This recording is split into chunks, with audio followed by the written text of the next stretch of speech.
International affairs by শব্দজালে আপনাদের স্বাগতম। ইরানের সঙ্গে সাম্প্রতিক সংঘাতের পর অস্ত্র ঘাটতির মুখে ইসরায়েল। বিস্তারিত জানতে যুক্ত থাকুন শব্দজালের সঙ্গে।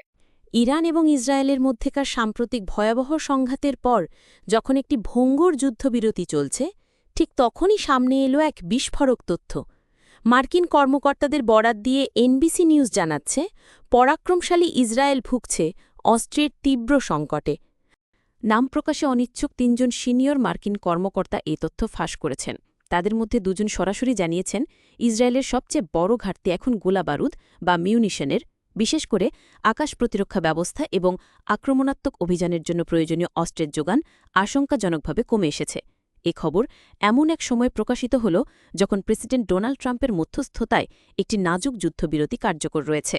যদিও ইসরায়েলি ডিফেন্স ফোর্সেস বা আইডিএফ এই বিষয়ে আনুষ্ঠানিকভাবে মুখ খোলেনি, তবে এর পেছনের কারণগুলো স্পষ্ট।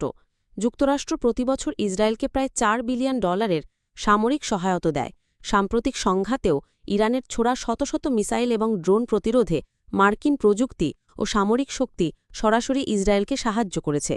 কিন্তু এই প্রতিরোধ ব্যবস্থা চালাতে গিয়েই ইসরায়েলের নিজস্ব অস্ত্রের ভাণ্ডারে টান পড়েছে। অন্যদিকে ইরান প্রথম থেকেই দাবি করে আসছে যে ১৩ জুন ইসরায়েলের চালানো প্রথম হামলাটি ছিল সম্পূর্ণ উস্কানিমূলক।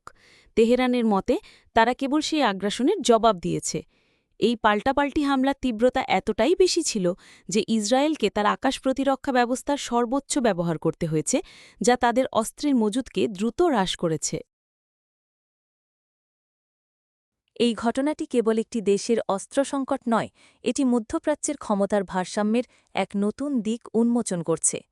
প্রযুক্তি এবং সামরিক শক্তিতে বলীয়ান হয়েও দীর্ঘমেয়াদী সংঘাতে টিকে থাকার জন্য সম্পদের যোগান কতটা গুরুত্বপূর্ণ তা আবারও প্রমাণিত হল। পর্দার আড়ালে এখন চলছে এক স্নায়ুযুদ্ধ, যেখানে প্রতিটি দেশ তাদের পরবর্তী পদক্ষেপ খুব সাবধানে গণনা করছে।